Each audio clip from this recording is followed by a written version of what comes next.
My girlfriend of nearly 1 year is constantly telling me that I need to apply for better jobs because in her eyes, I'm not doing enough. But despite the fact that I make well over $100,000 a year in a really good job, she still says that I'm not doing enough, putting me in a scenario that honestly feels very degrading because right now I don't know what to do. Here's what's happening. Okay, so we are in a distance relationship for almost a year now, but we see each other every weekend. And for reference, we're about 2.5 hours apart. I do engineering work from home and I make about $120,000 a year. My girlfriend's a dentist and she says she makes over $200,000 a year from the business. Her biggest issue with me is that I don't make enough money. I have a very good, generally low-stress job where I get to work from home every single day. It is 100% remote, I get good benefits, I have a 401k, etc. I live in a house I purchased by myself and she lives at home with her parents. Look, I've done the whole ambition thing. I have a PhD in chemistry, and no, you won't make nearly what I make if you go for a job in academia. It sucks. I made $55,000 a year as a professor in academia before I found this job. Any job where you are required to get a good education is just going to be taken advantage of because the people paying you know that you're doing it because you love whatever field you're in. So after she threatened to break up with me if I didn't get a better job 3 times, I finally caved. I've been applying for jobs that have a salary range that's usually about $95,000 to $140,000. Considering I only have 3 years experience in my current job, I doubt I would be anywhere near the top of that range even if I were able to get an interview and be selected. Now, there are only so many jobs I can do that are remote. I've applied for jobs at all the companies I've been exposed to, and honestly, I'm running out of jobs to apply for. I've also been rejected for every single one. I've also tailored my cover letter to every single one of them. I'm doing what you're supposed to do. But when I say this to her, she says, well, you're supposed to call the company after a week if you don't get a response. But I'm applying to multi-billion-dollar companies. There are no numbers you can call that will get you to a person for something like that. I tried explaining that to her, but she just doesn't understand. So then I applied for an in-person job at my local place that could possibly have made more money, and she got angry with me because if I got an in-person job down here, that means I would never move up to where she lives. And this assumption is because she has her own practice, and I would end up having to move up there if we were to end up together. So she said she wants me to do more work on the side. She wants me to start a repair company for one of my hobbies. She wants me to do temporary teaching opportunities, all of which will pay significantly less than the hourly rate at my current job. I could ask for more hours during the busy season, and I often work about 60 hours a week during the busy season as it is, so I do end up making more money than I've said. And if I'm being completely honest, I feel like she's naive and sheltered. It's also worth noting that I'm her first relationship of more than like a month. She thinks people make a lot more money than they do, and she doesn't think that I make good money. She doesn't believe me when I show her the statistics that the median household income in the United States is just above $100,000, let alone per person. I've tried telling her that I despise applying for jobs, that it makes me miserable. Then the other day she gets angry with me that I'm not happy while applying for jobs. We've read relationship books together, and one of the rules is love the person your partner is now and not their potential. Even though I've shown this to her multiple times and read it with her, she still constantly brings this up nearly every week. She also gets angry when I don't have time to buy her things or make her things. And of course she will deny this, but after a nearly week-long fight, the only thing I could get out of her as to why she was upset was her saying, well, if we broke up, what would I have from you that betters my life? And I took that to mean I want you to buy me more things. Mind you, in our year together, I have designed and built multiple things for her, and I've built an entire bicycle from the frame up for her. I constantly bring her little fun things for us to do together, like a flower Lego set or something similar, and she has a ton of fun doing them, but it's almost like she forgets about that sort of stuff constantly. She's also berated me in the past for spending too much money. The way I would describe my position in this relationship is literally being stuck between a rock and a hard place. For example, months ago, I was going thrifting a lot, and by a lot, I mean like once a week, and maybe spending like $50. And she actually got mad at me for spending money that you don't need to be spending at thrift stores. And it's like, okay, fine, no more thrift stores. But then a month ago, she gets mad at me because I'm not bringing her thrifted gifts constantly anymore, because I'm not even going to thrift stores anymore. Like, what is happening? What do I even do about that? Because right now, I don't know what to do. No, I'm not happy applying for jobs. I genuinely do not believe that I would be offered any more money than I currently make, even if I would somehow get an offer. And a lot of these jobs are not 100% remote, so I would be traveling more and I would be more unhappy. I feel like I'm in a good position, and I am afraid of losing my job while trying to look for others. So seriously, how do I get through to her that applying for jobs is making me miserable? And if she continues to ask me, I'm going to leave her. And yes, I've tried telling her those exact words, but it honestly just constantly gets ignored. Because right now, I feel like I'm at my breaking point.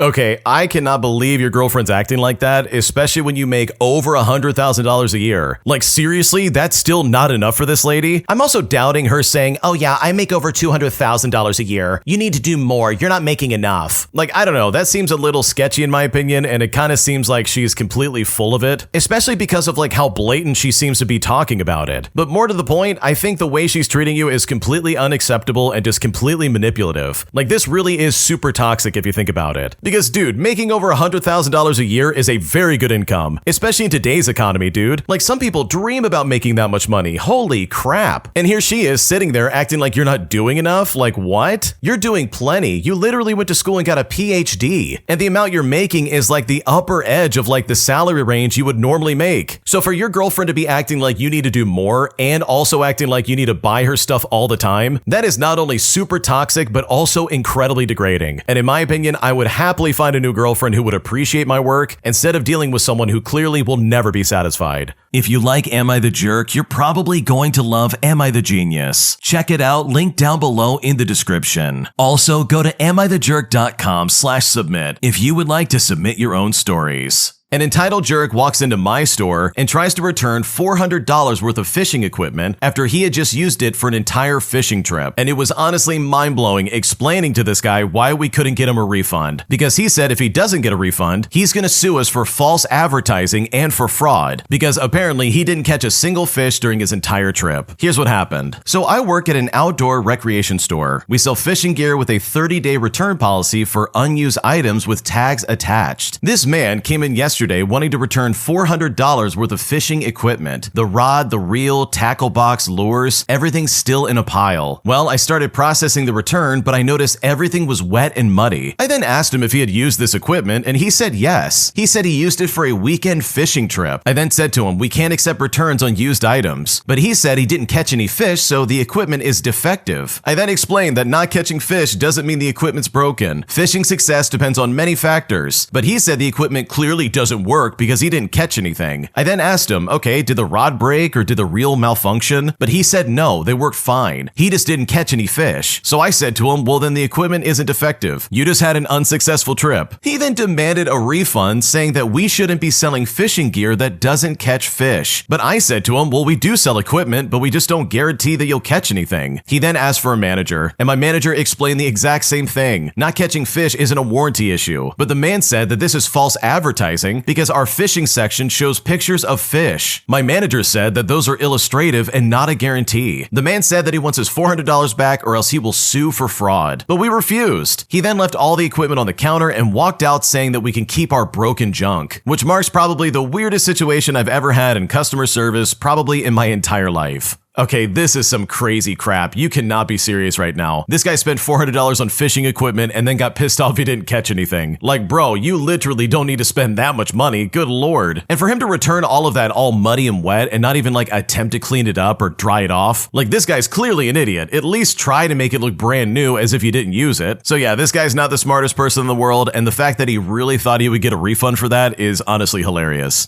Am I the jerk for walking out on a dinner date after my date that I've been talking to for a while showed up with his best friend? Because truly, this turned into one of the most awkward and frustrating moments of my life, and I really just don't know if I'm in the wrong for deciding to leave. Here's what happened. Okay, so I matched with this guy on a dating app, and for the sake of the story, I'll call him Mark. We talked for about a week, and honestly, he seemed pretty normal. He was funny, polite, consistent, not overly flirty, not weird, and not one of those guys who sends like a one-word reply and then disappears for 2 days. So when he asked me out for dinner, I said yes. We picked a casual restaurant. It wasn't anything expensive and it wasn't too formal. Just something easy for a first date. I got there first, so I grabbed a table and I waited. About 10 minutes later, Mark walks in, but he's not alone. He comes in with another guy around the same age, his friend. At first, I thought maybe they ran into each other outside and the friend was just walking in with him, like they were about to like split up or something like that. But no, the friend sits down right across from me. Mark smiles like everything's normal and goes, "Oh yeah, this is my friend Josh. He was bored, so I brought him with me. And I just stared at him. I genuinely thought he was joking. Like maybe Josh would leave after saying hi. But then Josh starts talking, asking me where I'm from, what I do for work, if I date a lot. Like he is interviewing me or something like that. I was so uncomfortable. It felt like I was being watched. I tried to keep it polite, but my brain was screaming. This was supposed to be a date, not a group hangout, not a test, not some weird 2-on-1 situation where I'm the entertainment. So I asked Mark quietly, why did you bring him? Mark then just laughed and said he did not want it to be awkward, which made no sense because now it was 10 times more awkward. I told him that I came here to meet him and not his friend, and I was not comfortable with this. Mark immediately got defensive and said that Josh is basically like his brother and I should not be acting like this is a big deal. Then Josh jumps in and says, yeah, chill, it's just dinner. But that annoyed me even more because now I'm being told to chill out by the random guy I did not even agree to meet up with. So I stood up, I put cash down for my drink, and I said that I'm leaving. Well, Mark looked shocked and said that I was being rude and dramatic. He said that I embarrassed him and made it seem like he did something wrong. So I told him, you did do something wrong. He changed the whole plan without telling me and put me in an uncomfortable situation. As I walked out, Josh literally laughed and said, well, I guess she can't hang. Now, Mark has been texting me saying that I overreacted, that his friend was only there because he gets nervous on first dates, and that I could have at least stayed and been nice. But I feel like I'm not crazy for thinking this is weird. If he was nervous, he could have just told me beforehand, or chosen like a less intense date, or met in public for coffee, or anything other than like surprising me with an extra person. So with all things considered, am I the jerk here? Because honestly, I don't know what to do. Dude, there's no way you're the jerk. This is really weird, especially for a first date. Like, bro, you don't even know this guy that well. And here he comes to your dinner date with his best friend sitting across from you. Like, Mark didn't even have the decency of sitting across from you. He had his friend sit there and Mark is just off to the side. Like, what's going on right now? This is weird. But I can pretty confidently say that if I went on a date with a lady and she brought her best friend to interview me, I would also be pretty frustrated and most likely leave as well. Because this is just disrespectful at this point. Like, there's no way this is okay. So no, you're not the jerk for walking out. This makes complete sense because Mark put you in a weird situation that honestly you didn't deserve to get put in the first place. I used to have one of the creepiest, weirdest managers I've ever had in my life, as he was not only charismatic and attractive, but he also had a massive influence on all the young women we worked with. But eventually, this guy got fired, and I'm starting to think that the way he acted absolutely played a role in all of this happening. Here's how it started. Okay, for the sake of the story, I'll call this weird manager Paul. He was our new manager at this hotel, and while I didn't work directly at the restaurant, I was at the small cafe inside. Paul was a mid-50s guy who was attractive, he was in shape, and obviously stuffed with Botox. So yeah, he cared about his appearance a lot. We interacted often, but not that close. He was acting childish, and honestly, he started making some really inappropriate jokes that just should not have been said at work. In fact, he started getting away with a lot of stuff. Employees liked him a lot because they would do whatever they wanted, and human resources was just this young woman who always praised him. When he was hired, he also brought in a lot of his former employees from another restaurant, and all of them were super young. We're talking ages 19 to 21.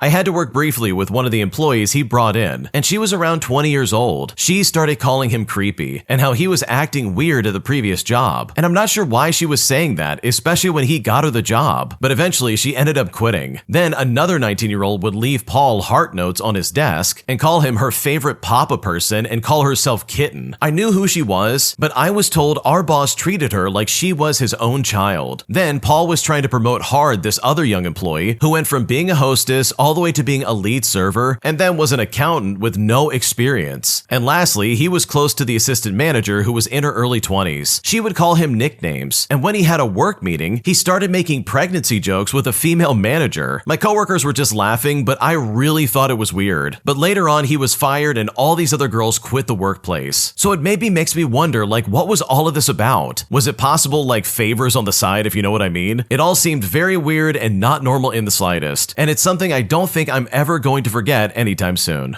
Okay, this guy got fired for being a creep, 100%. Like, you cannot tell me otherwise. Inappropriate comments like that can only go so far. Like, they only last a certain amount of time because it will catch up to you eventually. And once it does, it's gonna be Armageddon because you are absolutely gonna get fired. There was probably also like mounting evidence against this guy, where probably like like everybody and their mother knew that, yeah, this guy was a weirdo and you definitely had to be careful around him, especially if you were a young woman. And I bet the reason why that other lady like opened up to you and said, yeah, this guy's a creep, and he was a creep at the other job as well. Like, she probably said that because you're probably the only person she could confide in. Everyone else has kind of like chugged the Kool-Aid, if you will, and no one's being honest about how weird Paul is. So yeah, people like this never really last in the workforce or in the office because their creepy behavior always catches up to them. And this is absolutely one of those situations. The guy that I was seeing gave me the silent treatment after I tagged some artists that I saw at a concert on my Instagram story, because now the whole energy of our dynamic has completely shifted in a direction I am not comfortable with, and I'm honestly not sure if I did something wrong or if he is justified in treating me this way. Here's what's going on. Okay, so I'm a 21-year-old female and the guy that I'm seeing is 25, and we have plans to finally meet next week and spend a few days together. This past weekend, I went to a live concert with my female friends. Multiple artists performed that night, both male and female, and I tagged them all in my Instagram story like I normally would after attending a show. Well, after I posted it, his entire energy shifted. He initially texted me asking where I was in an aggressive tone after seeing my story. Then he went completely silent for 2 days, wouldn't respond to my messages, but was actively watching all my stories and posting on his own social media. I reached out genuinely asking if he was okay, since he's been going through some difficult personal stuff lately. And for context, he recently lost his grandmother and he also lost his Instagram accounts. Well, he just gave me a brief "I'm good" response and then went silent again. After 2 days of no communication right before we're supposed to meet up, I finally asked him directly, "Do you even want to do this anymore? I haven't heard from you in like 2 days." Then he responded by saying, "Yes, I'm still coming, babe. Did you have fun last night?" And that last question felt accusatory, especially since I had literally posted on my Instagram notes that all my weekend plans were canceled due to a snowstorm, something that he clearly saw since he watches my stories. And for context, he's posted things on his stories that made me uncomfortable, and when I asked him about it, he dismissed it as old videos and wouldn't even take them down. But I tag artists at a concert I attended with my friends and I get the silent treatment. A male friend of mine told me that he probably thinks I'm a groupie for tagging the artists, which has me questioning if I should have just posted differently. So seriously, how should I have handled this situation? Is this behavior something I should be concerned about? Or am I overthinking his reaction? Should I still meet with him next week? I'm not sure how to handle this behavior because I don't know if this is something that I should be concerned about or if I'm just overthinking his reaction. What should I do?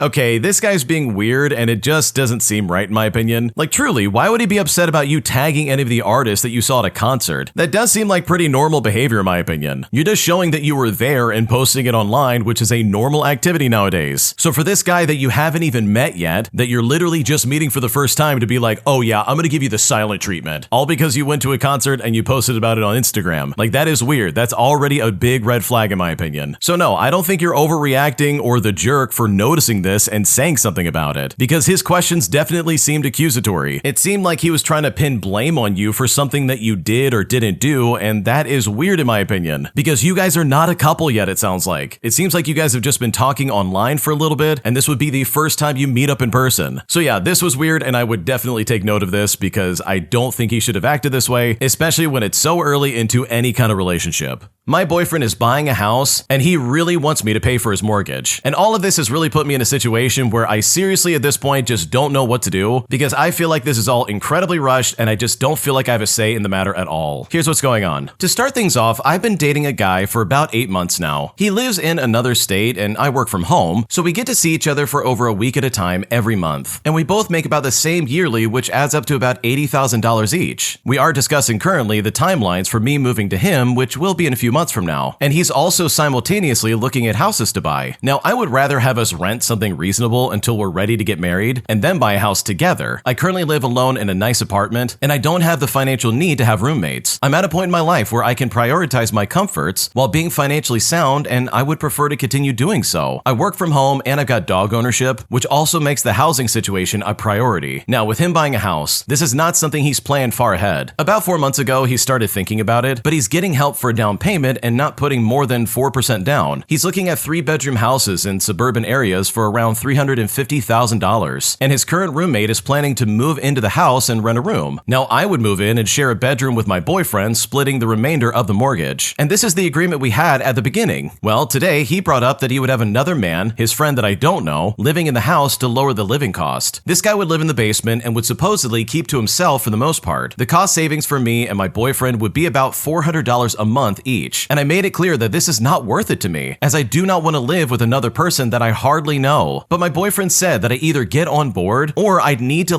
solely cover the potential cost savings. At this point, I'm really feeling frustrated with the situation. Although it's commendable that my boyfriend is buying a house, I feel like his number one priority is finances. Meanwhile, my wants and needs are just an afterthought. Meanwhile, I'm moving states away from all my friends and family to make this relationship work. I obviously don't have a say in the house or the neighborhood selection, and with the new plans that he just laid out, I'll be living with 3 men, 2 of which I've only met a handful of times. Amidst expressing concerns of this situation to my boyfriend, he said these are sacrifices we're making for our future and all this other stuff. And this led to the second point of conflict. We've talked about marriage in a year or so down the line. He believes that once we get married, we can kick roommates out of the house, so it'll be just the 2 of us, and then we would split the mortgage. I firmly believe that at this point, we should refinance the home with my name on the loans and the title. In the event of a divorce, he'd be entitled to the equity prior to marriage, and then we'd be half and half with the equity after the marriage. But he believes that I should not have any ownership of the house, but instead I should continue to pay him rent because I'd be paying for housing elsewhere without him. In the event of a divorce, he would get the house and all the payments I've made towards it. And honestly, I'm starting to find this whole situation ridiculous. The sacrifices I'm making up front for moving and living with people I don't know already feels like a lot. This feels more like a me sacrifice rather than a me and him sacrifice. On top of this, his mindset about finances once we're married just doesn't feel right. I'll be living in this house with no say while we're dating, while I help pay for his mortgage. Then while we're married, I'll be paying for his mortgage still in a house that I didn't choose while I have no ownership of it. So I'm really trying to decide if I'm overreacting or if these really are green flags. Because right now I don't know what to do.